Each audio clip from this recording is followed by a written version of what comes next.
भारत नक्षलमुक्त देश, बस्तरमध्ये केंद्रीय गृहमंत्री अमित शहांचं वक्तव्य. 31 मार्च नंतर बस्तरमध्ये स्वातंत्र्याचा सूर्योदय झाल्याचाही उल्लेख. सुरक्षा यंत्रणांच्या कारवाईचं शहांकडनं कौतुक.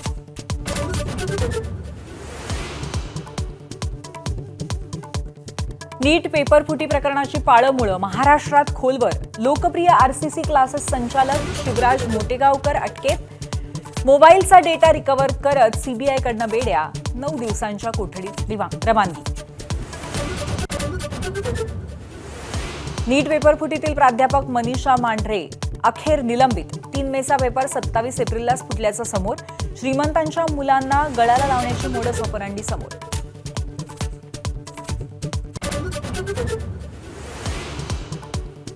पेट्रोल डिझेलच्या तुटवड्यामुळे राज्यभरात पेट्रोल पंपावरती भला मोठ्या रांगा. डिझेल टंचाईमुळे दैनंदिन वापरातील वस्तूही महागल्या.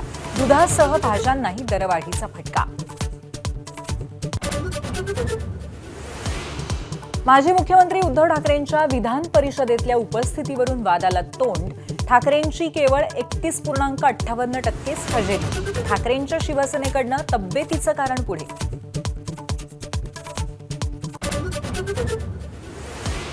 अटकेआधी भोंदूखऱ्याचा परदेशात पलायनाचा प्लॅन होता. सूत्रांची माहिती. 3 महिन्यांमध्ये 52 कोटी काढण्याचा कट केल्याचाही संशय. तर न्यायालयीन कोठडीतील रवानगीनंतर ईडी ताबा घेणार.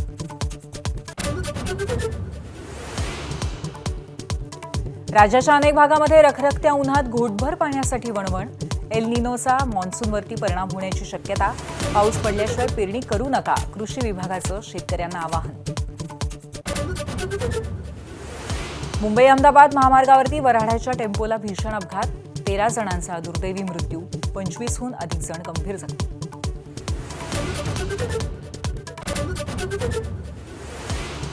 पंतप्रधान मोदी नॉर्वेच्या दौऱ्यावर.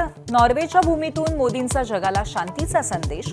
दोन्ही देशांदरम्यान ऊर्जा, हवामान बदल, ब्लू इकॉनॉमी आणि ग्रीन शिपिंग यासारख्या महत्त्वाच्या विषयांवर चर्चा. एबीपी माझा, उघडा डोळे बघा नीट.